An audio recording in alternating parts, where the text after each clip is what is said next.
Subscribe now and press the bell icon. Never miss an update. Hello guys, welcome to the class. आज का जो हमारा session होने वाला है वो होने वाला है बैंक की ST 31 नंबर की ST पर हम डिस्कस करने वाले हैं।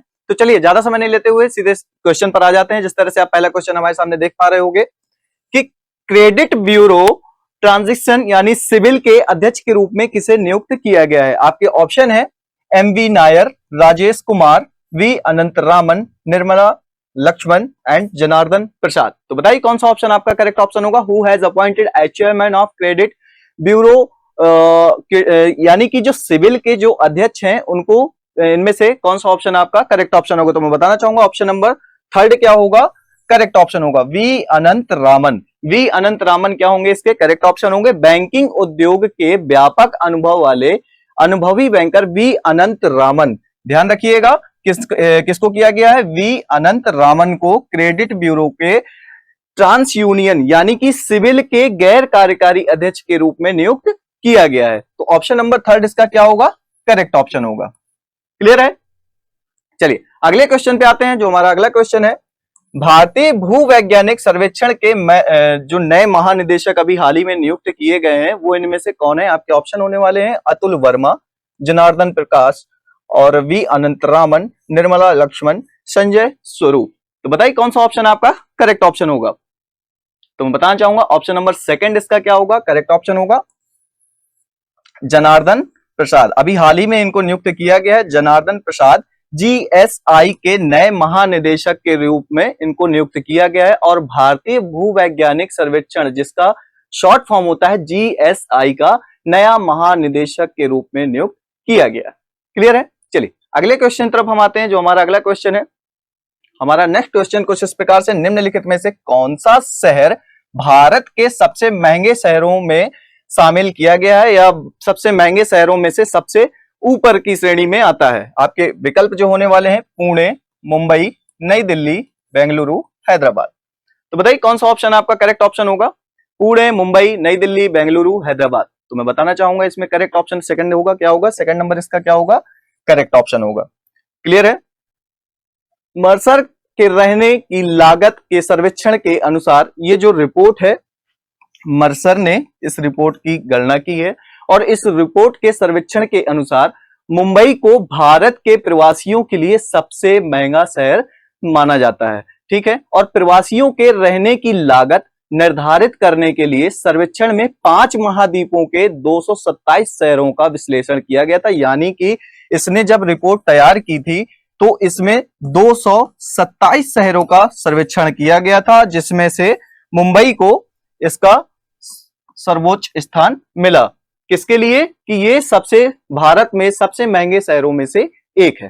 क्लियर है। ऑप्शन नंबर सेकंड क्या होगा, इसका करेक्ट ऑप्शन होगा।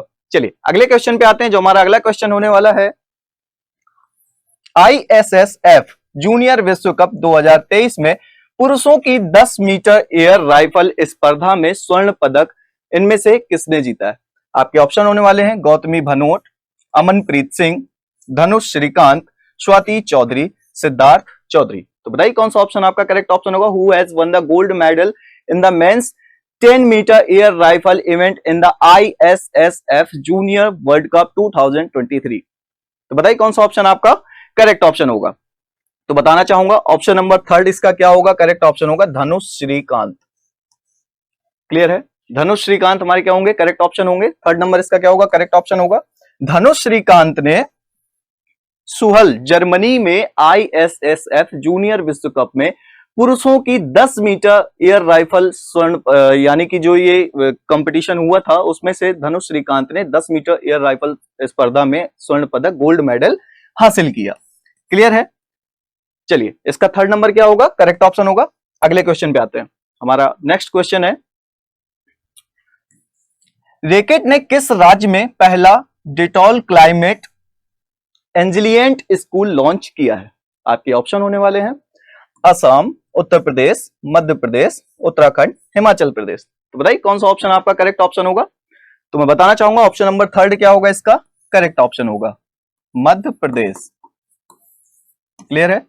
मध्य प्रदेश इसका क्या होगा, करेक्ट ऑप्शन होगा। विश्व पर्यावरण दिवस पर रैकेट ने अपने डिटॉल बनेगा स्वस्थ भारत अभियान के तहत उत्तरकाशी उत्तराखंड में पहले डिटॉल क्लाइमेट रेजिडेंटल स्कूल का उद्घाटन किया है। क्लियर है, ये अभी हाल ही की न्यूज है। ऑप्शन नंबर थर्ड इसका क्या होगा, करेक्ट ऑप्शन होगा। क्लियर है, चलिए अगले नंबर पे आते हैं। हमारा अगला क्वेश्चन होने वाला है, हाल ही में किसने फुटबॉल से संन्यास लेने की घोषणा की है? आपके ऑप्शन होने वाले हैं Neymar, Messi, Lionel Messi, Ali Mabkhout, and 4 नंबर होने वाला है जाल्टन, एंड 5th नंबर होने वाला है रॉबर्ट लेवांडोव्स्की। तो बताइए कौन सा ऑप्शन आपका करेक्ट ऑप्शन होगा? तो मैं बताना चाहूंगा ऑप्शन नंबर 4 क्या होगा, इसका करेक्ट ऑप्शन होगा जाल्टन इब्राहिमोविच। क्या होंगे इसके करेक्ट ऑप्शन होंगे?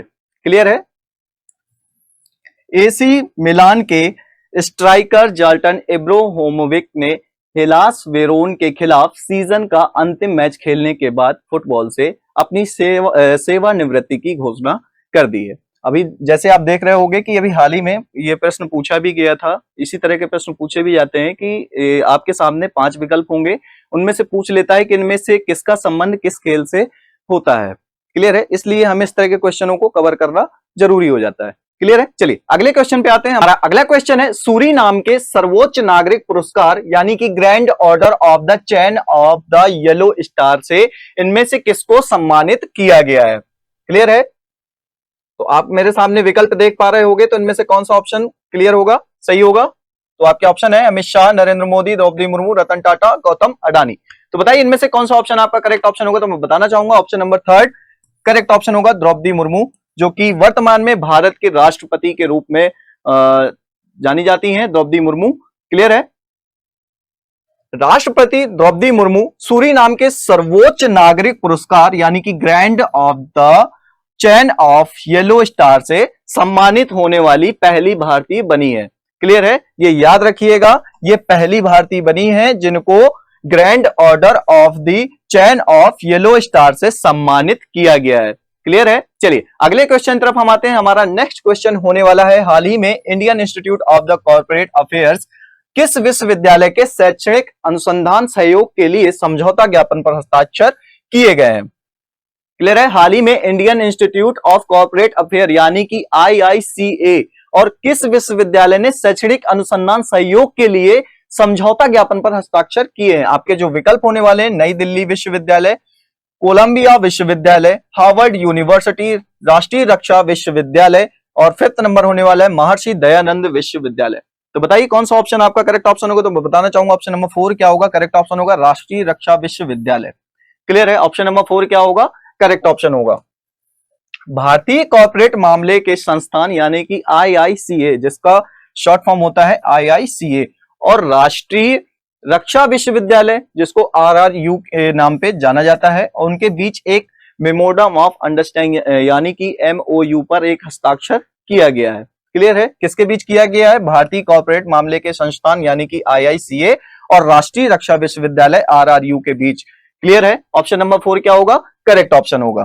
क्लियर है, चलिए अगले क्वेश्चन पे आते हैं। हमारा नेक्स्ट क्वेश्चन जो होने वाला है, आप जानते होंगे कि हर एग्जाम में एक थीम जरूर पूछी जाती है, या तो वो ईयर की हो सकती है, वो किसी भी मंथ की हो सकती है, किसी भी फेस्टिवल की हो सकती है।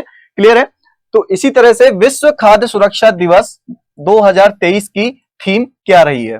क्लियर है, आपके जो ऑप्शन होने वाले हैं, सुरक्षित भोजन बेहतर स्वास्थ्य, सुरक्षित भोजन बेहतर जीवन, खाद्य मानक जीवन बचाएं, एंड 4 नंबर होने वाला है खाद्य सुरक्षा सबका काम, एंड 5th नंबर होने वाला है स्वस्थ कल के लिए आज सुरक्षित भोजन। तो बताइए कौन सा ऑप्शन आपका करेक्ट ऑप्शन होगा? तो मैं बताना चाहूंगा 84 का कौन सा ऑप्शन आपका करेक्ट ऑप्शन होगा? तो ऑप्शन नंबर 3 क्या होगा, इसका करेक्ट ऑप्शन होगा। क्लियर है, विश्व खाद्य सुरक्षा 2023 की जो थीम रही है वो रही है खाद्य मानक जीवन बचाओ। क्लियर है, the theme for world food safety day 2023 is food standard save lives. Clear है, ऑप्शन नंबर 3 क्या होगा, इसका करेक्ट ऑप्शन होगा। चलिए अगले क्वेश्चन पे आते हैं। हमारा नेक्स्ट क्वेश्चन जो होने वाला है, भारत, फ्रांस और संयुक्त अरब अमीरात समुद्री साझेदारी अभ्यास का कौन सा संस्करण अभी हाल ही में शुरू हुआ था? तो आपके जो ऑप्शन होने वाले हैं, पहला संस्करण, दूसरा संस्करण, तीसरा संस्करण, या चौथा संस्करण, या 5वां संस्करण। तो इनमें से कौन सा ऑप्शन आपका करेक्ट ऑप्शन होगा? तो मैं बताना चाहूंगा ऑप्शन नंबर 1 करेक्ट ऑप्शन होगा, यानी कि पहला संस्करण शुरू हुआ था। क्लियर है? ऑप्शन नंबर फर्स्ट क्या होगा इसका? करेक्ट ऑप्शन होगा। भारत, फ्रांस और संयुक्त अरब अमीरात यानी कि यूएई समुद्री साझेदारी अभ्यास का पहला संस्करण 7 जून यानी कि अभी रिसेंटली शुरू हुआ था, 7 जून 2023 को ओमान की खाड़ी में शुरू हुआ था।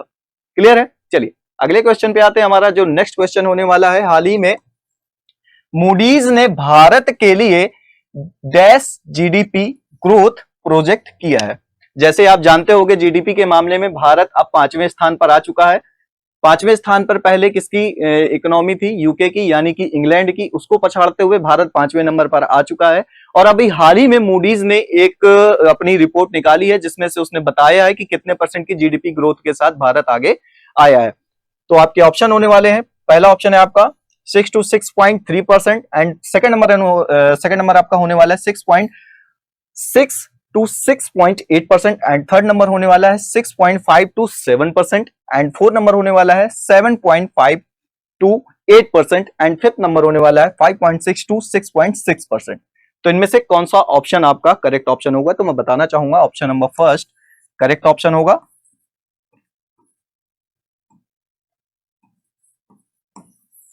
फर्स्ट नंबर क्या होगा? करेक्ट ऑप्शन होगा। क्लियर है? मूडीज इन्वेस्टर सर्विसेज ने जून के तिमाही में भारत की जीडीपी के लिए 6 to 6.3% की वृद्धि दर का अनुमान लगाया है। क्लियर है?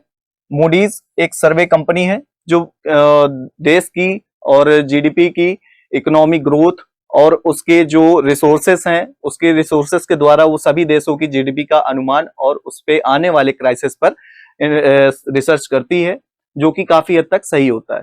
क्लियर है? ऑप्शन नंबर फर्स्ट क्या होगा? करेक्ट ऑप्शन होगा। चलिए अगले क्वेश्चन पे आते हैं। जो हमारा नेक्स्ट क्वेश्चन होने वाला है, अंतरराष्ट्रीय रंगहीनता जागरूकता दिवस 2023 का विषय क्या है?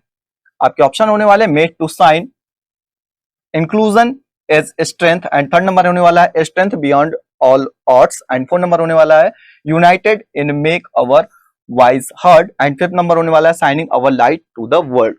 तो बताइए कौन सा ऑप्शन आपका करेक्ट ऑप्शन होगा? तो मैं बताना चाहूंगा 87 नंबर का सेकंड नंबर क्या होगा? करेक्ट ऑप्शन होगा इंक्लूजन इज स्ट्रेंथ। क्लियर है? ऑप्शन नंबर सेकंड क्या होगा इसका? करेक्ट ऑप्शन होगा। अंतरराष्ट्रीय रंगहीनता जागरूकता दिवस प्रतिवर्ष 13 जून को मनाया जाता है। ये याद रखिएगा, कब मनाया जाता है? 13 जून को मनाया जाता है। अंतरराष्ट्रीय रंगहीनता जागरूकता दिवस 13 जून को मनाया जाता है और इस वर्ष की जो थीम रही है वो रही है समावेश शक्ति। क्लियर है? ऑप्शन नंबर सेकंड क्या होगा इसका? करेक्ट ऑप्शन होगा। चलिए अगले क्वेश्चन पे आते हैं। हमारा नेक्स्ट क्वेश्चन है एडीबी। क्लियर है? एशियन डेवलपमेंट बैंक, जिसको एडीबी के नाम से जाना जाता है, भारतीय ने किस राज्य में बागवानी को बढ़ावा देने के लिए $130 मिलियन ऋण का हस्ताक्षर किया है? किस स्टेट के साथ उन्होंने ये मेमोरेंडम ऑफ अंडरस्टैंड साइन किए? तो आपके ऑप्शन होने वाले हैं मध्य प्रदेश, उत्तर प्रदेश, उत्तराखंड, हिमाचल प्रदेश, अरुणाचल प्रदेश। सॉरी, हाँ, तो बताइए कौन सा ऑप्शन आपका करेक्ट ऑप्शन होगा? तो मैं बताना चाहूंगा 88 ऑप्शन नंबर 4 क्या होगा? हिमाचल प्रदेश। क्लियर है? हिमाचल प्रदेश क्या होगा इसका? करेक्ट ऑप्शन होगा। भारत सरकार और एशियाई विकास बैंक यानी कि एडीबी ने हिमाचल प्रदेश में कृषि उत्पादकता बढ़ाने और सिंचाई के पहुंच में सुधार लाने के उद्देश्य से पहलों का समर्थन करने के लिए $130 मिलियन के ऋण समझौते पर हस्ताक्षर किए हैं। क्लियर है? भारत सरकार और एशियाई बैंक ने मिलकर के हिमाचल प्रदेश में यानी कि उसमें से कृषि और उत्पादकता बढ़ाने के लिए और सिंचाई में पहुंच लाने के लिए, उसमें सुधार लाने के लिए उन्होंने $130 मिलियन का जो ऋण समझौता है उसमें हस्ताक्षर किए हैं। क्लियर है? चलिए अगले क्वेश्चन पे आते हैं। हमारा नेक्स्ट क्वेश्चन जो होने वाला है, IATA के बोर्ड ऑफ गवर्नर्स के अध्यक्ष चुनाव के रूप में किसे नियुक्त किया गया है? आपके ऑप्शन होने वाले हैं पीटर एल्बर्स, रवांडियर, थर्ड नंबर होने वाला है नीरज टंडन, फोर्थ नंबर होने वाला है सिल्वियो बुलनेस्को एंड फिफ्थ नंबर होने वाला है यवोन मंजी माकोलो। तो बताइए कौन सा ऑप्शन आपका करेक्ट ऑप्शन होने वाला है? तो बताना चाहूंगा ऑप्शन नंबर फर्स्ट क्या होगा? करेक्ट ऑप्शन होगा।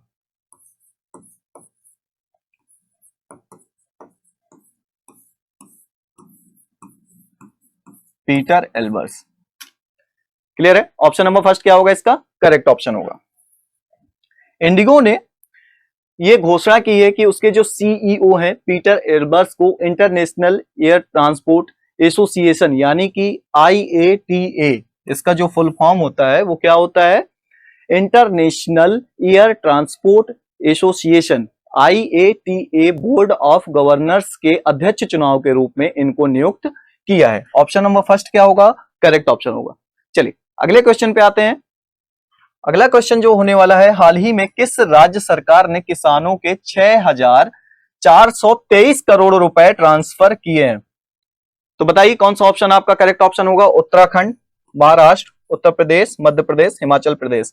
गवर्नमेंट किसानों को बहुत तरीके से पैसा देती है, सेंट्रल गवर्नमेंट भी देती है, लेकिन इसमें से कहीं इसमें सेंट्रल गवर्नमेंट का कोई नाम नहीं है। इसका मतलब ये केंद्र सरकार द्वारा कोई योजना रही जिसके तहत किसानों का लाभ डायरेक्ट उनके खाते पर पहुंचाना उनका उद्देश्य रहा है। तो इनमें से कौन सा स्टेट जिसने अभी हाल ही में 6,423 करोड़ रुपए उनके अकाउंट में डायरेक्ट ट्रांसफर किए हैं उन सभी किसान भाइयों को?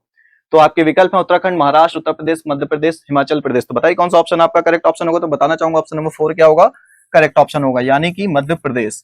क्लियर है, ऑप्शन नंबर 4 क्या होगा, मध्य प्रदेश करेक्ट ऑप्शन होगा। मध्य प्रदेश सरकार ने राजगढ़ में किसान कल्याण महाकुंभ में किसानों के बैंक खातों में 6,423 करोड़ रुपए हस्तांतरित किए हैं। क्लियर है, ऑप्शन नंबर 4 क्या होगा, करेक्ट ऑप्शन होगा। मध्य प्रदेश सरकार ने किसानों को 6,423 करोड़ रुपए की राहत राशि प्रदान की है।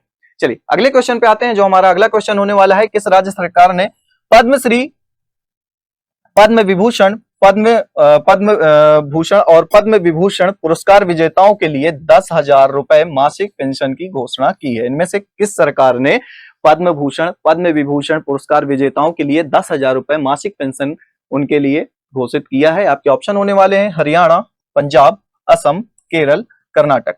तो बताइए कौन सा ऑप्शन आपका करेक्ट ऑप्शन होगा। तो बताना चाहूंगा ऑप्शन नंबर फर्स्ट क्या होगा, हरियाणा।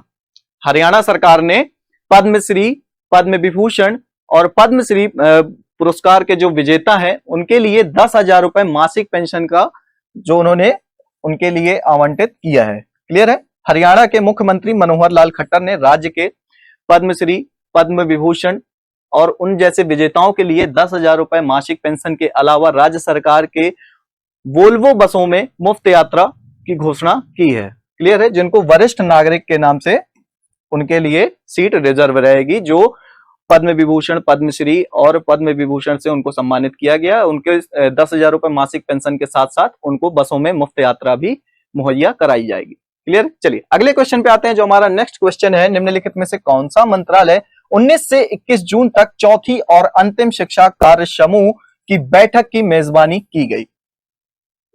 आपके ऑप्शन होने वाले हैं संस्कृति मंत्रालय, पर्यटन मंत्रालय, शिक्षा मंत्रालय, गृह मंत्रालय, ग्रामीण विकास मंत्रालय। तो बताइए कौन सा ऑप्शन आपका करेक्ट ऑप्शन होगा। निम्नलिखित में से कौन सा मंत्रालय 19 से 21 जून तक चौथी और अंतिम शिक्षा कार्य समूह की बैठक की मेजबानी की गई? संस्कृति मंत्रालय, पर्यटन मंत्रालय, शिक्षा मंत्रालय, गृह मंत्रालय, ग्रामीण विकास मंत्रालय। तो इनमें से कौन सा ऑप्शन आपका करेक्ट ऑप्शन होगा। तो बताना चाहूंगा ऑप्शन नंबर 3 क्या होगा, करेक्ट ऑप्शन होगा शिक्षा मंत्रालय। क्लियर है, कंफ्यूज मत होइएगा, शिक्षा मंत्रालय क्या होगा इसका करेक्ट ऑप्शन होगा। शिक्षा मंत्रालय ने 19 से 21 जून तक पुणे में भारत की G20 अध्यक्षता के तहत चौथी और अंतिम शिक्षा समूह यानी कि EDWG की मेजबानी की गई। और EDWG की जो मेजबानी की गई है वह 19 से 21 जून के बीच में की गई है। क्लियर है, तो इसका ऑप्शन नंबर क्या होगा, शिक्षा मंत्रालय क्या होगा इसका करेक्ट ऑप्शन होगा। चलिए अगले क्वेश्चन पे आते हैं। जो हमारा नेक्स्ट क्वेश्चन है, हाल ही में सिल्वियो बुर्लुस्कोनी का निधन हो गया है, वह किस देश के पूर्व प्रधानमंत्री थे? तो बताइए कौन सा ऑप्शन आपका करेक्ट ऑप्शन होगा। हाल ही में सिल्वियो बुर्लुस्कोनी का निधन हो गया है, वह किस देश के पूर्व प्रधानमंत्री रह चुके हैं? आपके ऑप्शन होने वाले हैं France, Italy, Japan, Germany, United kingdom यानी यूके। तो बताइए कौन सा ऑप्शन आपका करेक्ट ऑप्शन होगा। तो मैं बताना चाहूंगा ऑप्शन नंबर 2 क्या होगा, करेक्ट ऑप्शन होगा इटली। इटली क्या होगा इसका करेक्ट ऑप्शन होगा। क्लियर है, 1994 और 2011 के बीच कई बार इटली के प्रधानमंत्री के रूप में कार्य करने वाले अरबपति मीडिया मुगल सिल्वियो बुर्लुस्कोनी का निधन हो गया है। वो 86 वर्ष के थे जब उनकी डेथ हुई। तो वो कितने वर्ष के थे, 86 वर्ष के थे। क्लियर है? ऑप्शन नंबर सेकंड क्या होगा? करेक्ट ऑप्शन होगा।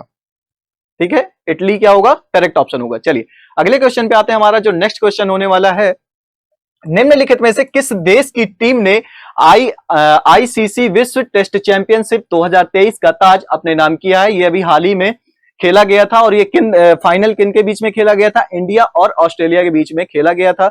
तो इसका मतलब भारत और ऑस्ट्रेलिया, ये दो ऑप्शन आप इसको प्रायोरिटी दे सकते हैं, लेकिन थर्ड नंबर दक्षिण अफ्रीका हो ही नहीं सकता, जिम्बाब्वे हो ही नहीं सकता, बांग्लादेश नहीं हो सकता।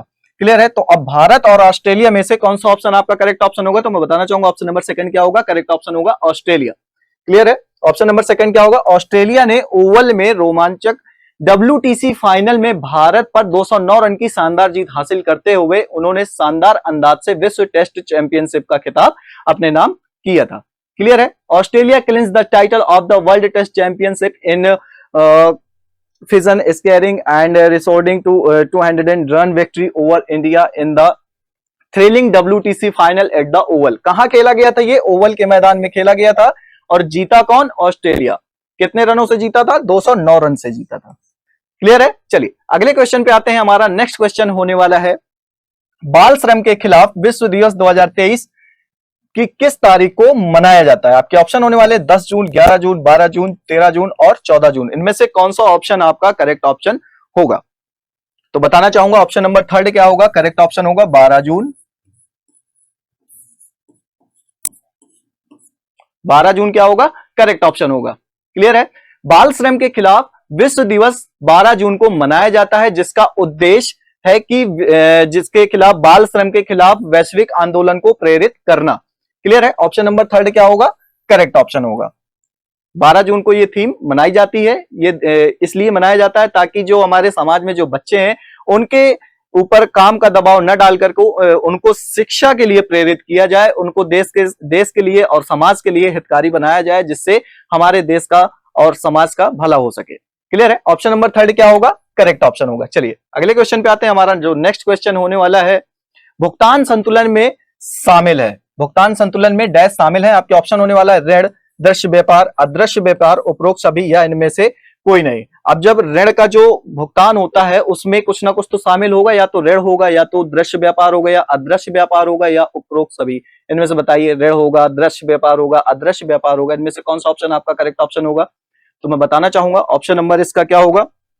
4 क्या होगा? करेक्ट ऑप्शन होगा। जब भुगतान संतुलन होता है यानी कि बैलेंस ऑफ पेमेंट कंसीडर्स, यानी कि जो बैलेंस का जो पेमेंट्स होता है उसमें ऋण भी होता है, ऋण भी शामिल होता है, और दृश्य व्यापार भी होता है और अदृश्य व्यापार भी होता है। जब ऋण होता है, दृश्य व्यापार यानी कि जो व्यापार सबके सामने ओपन है, यानी कि भुगतान संतुलन एक देश के निवासियों द्वारा उनके एक सभी और अंतरराष्ट्रीय व्यापार के वित्तीय लेन देन का एक रिकॉर्ड रखता है। ऑप्शन नंबर 4 क्या होगा? करेक्ट ऑप्शन होगा the balance of payments is the record of all international trade and financial transactions made by a countries residents. Clear है? ऑप्शन नंबर 4 क्या होगा? करेक्ट ऑप्शन होगा। चलिए अगले क्वेश्चन पे आते हैं। हमारा नेक्स्ट क्वेश्चन होने वाला है, बांदीपुर राष्ट्रीय उद्यान किस राज्य में स्थित है? मेघालय, मध्य प्रदेश, पश्चिम बंगाल, झारखंड और कर्नाटक। तो इनमें से कौन सा ऑप्शन आपका करेक्ट ऑप्शन होगा? बांदीपुर राष्ट्रीय उद्यान किस राज्य में स्थित है? मेघालय और मध्य प्रदेश, पश्चिम बंगाल, झारखंड, कर्नाटक। बहुत आम सा क्वेश्चन है, अक्सर पूछा जाने वाला ये क्वेश्चन है। बताइए कौन सा ऑप्शन आपका करेक्ट ऑप्शन होगा? तो बताना चाहूंगा ऑप्शन नंबर 5 क्या होगा? कर्नाटक। ऑप्शन नंबर 5 क्या होगा? करेक्ट ऑप्शन होगा कर्नाटक। क्या होगा इसका करेक्ट ऑप्शन होगा? क्लियर है? प्रोजेक्ट टाइगर के अंतर्गत यानी कि बाघ अभ्यारण्य के रूप में 1974 में स्थापित बांदीपुर राष्ट्रीय उद्यान भारत के कर्नाटक राज्य में स्थित एक राष्ट्रीय उद्यान है, जो भारत में दूसरा सबसे अधिक बाघों की आबादी वाला राज्य है। यानी कि ये टाइगर रिजर्व के मामले में भारत का सेकंड ऐसा राष्ट्रीय उद्यान है जिसमें सबसे ज्यादा बाघों की संख्या है। क्लियर है? और ये 1974 में स्थापित किया गया था। क्लियर है? चलिए अगले क्वेश्चन पे आते हैं, जो हमारा नेक्स्ट क्वेश्चन होने वाला है, हमारे देश के बैंक निम्न में से किसके द्वारा किए गए घरेलू सावधि जमा पर अतिरिक्त ब्याज दर पर ब्याज देते हैं? आपके ऑप्शन होने वाले नाबालिग, शादीशुदा महिलाएं, वरिष्ठ नागरिक, सरकारी कर्मचारी या ग्रामीण निवासी। तो बताइए कौन सा ऑप्शन आपका करेक्ट ऑप्शन होगा? हमारे देश के बैंक निम्न में से किसके द्वारा एक घरेलू सावधि जमा पर अतिरिक्त ब्याज दर यानी कि उसमें जो ब्याज दर है वो अधिक ब्याज देते हैं नाबालिग, शादीशुदा महिलाएं या वरिष्ठ नागरिक या सरकारी कर्मचारी या ग्रामीण निवासी। तो बताइए कौन सा ऑप्शन आपका करेक्ट ऑप्शन होगा। तो बताना चाहूंगा ऑप्शन नंबर 3 क्या होगा, वरिष्ठ नागरिक। वरिष्ठ नागरिक क्या होगा इसका करेक्ट ऑप्शन होगा, यानी कि सीनियर सिटीजन्स। क्लियर है। बैंक वरिष्ठ नागरिकों को अतिरिक्त ब्याज देते हैं। Banks give additional rate of interest to senior citizens. Option number 3 क्या होगा, करेक्ट ऑप्शन होगा। क्लियर है। चलिए 3rd नंबर हमारा क्या होगा, करेक्ट ऑप्शन होगा। एंड अगले क्वेश्चन पे आते हैं जो हमारा नेक्स्ट क्वेश्चन होने वाला है, बेतला राष्ट्रीय उद्यान किस राज्य में स्थित है।